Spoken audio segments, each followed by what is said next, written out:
The Boston chapter of Black Lives Matter attempted to interrupt Hillary Clinton's speech. However, they arrived late and weren't able to actually hear her speak at all. However, they did actually get to meet with her for about 15 minutes. Madam Secretary, we really have to go. Thank you.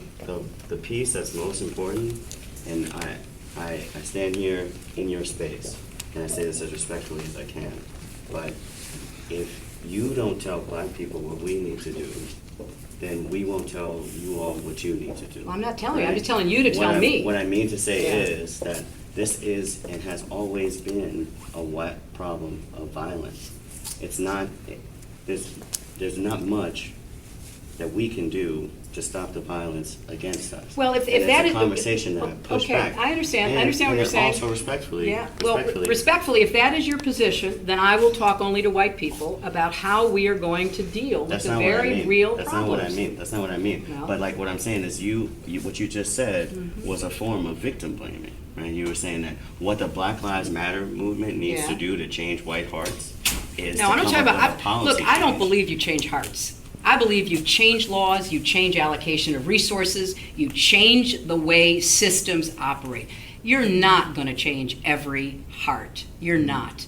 But at the end of the day, we can do a whole lot to change some hearts and change some systems and create more opportunities for people who deserve to have them, to live up to their own God-given potential, to live safely without fear of violence in their own communities, to have a decent school, to have a decent house, to have a decent future. So we can do it one of many ways. You know, you can keep the movement going, which you have started, and through it, you may actually change some hearts.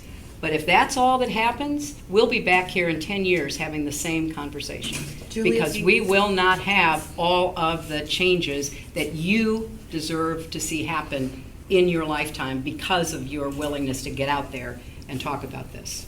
Thank you. Thanks, we got to go this way. We should find a way to do this. Appreciate Well, it. I'm ready. Yeah, I'm ready I really to do my part in any way that I can. And I'm sure, thank you. Thank you very much. Now, overall, they indicate that they were not very impressed with what she had to say. BuzzFeed explains, they did express their disappointment with the exchange on the whole. I didn't hear a reflection on her part in perpetuating white supremacist violence, Yancey said. I think she gave the answer she wanted to give. But even as the Black Lives Matter group described the various ways in which Clinton had fallen short, what remained unclear was a sharp outline of what an ideal encounter on Tuesday would have entailed. Clinton gave the activists time, they said, but not enough. She delivered thorough answers, they said, but not from the area of the heart. She validated their points, they said, but didn't offer many of her own. She did acknowledge her part in policies that haven't worked, but not enough to give away to a clarifying ability to kind of hone in, said Yancey, because again, she's a politician. That last line, I think it summed it up pretty well. Hillary Clinton is the typical politician. She's not going to give you straight answers. She's going to tell you what's politically pragmatic and not what you actually want to hear.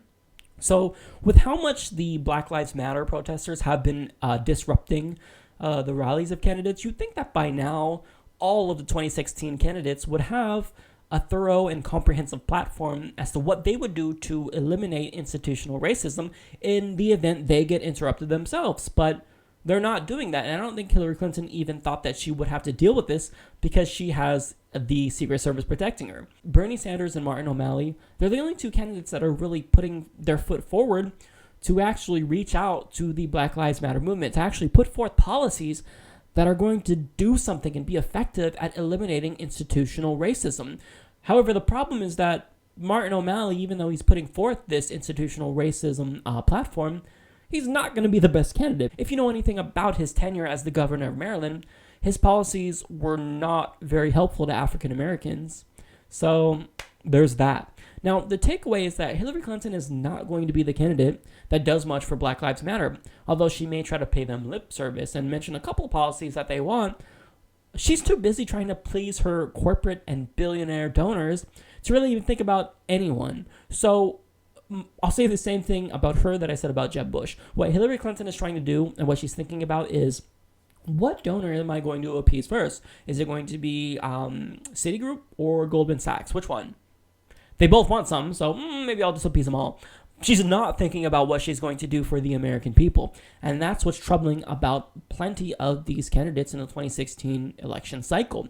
Bernie Sanders, by a long shot, is the only one who's actually trying to reach out to the American people. So I hope that she actually is confronted with a disruption so that way she can respond to it when she's kind of caught off guard, when she doesn't have rehearsed lines to say.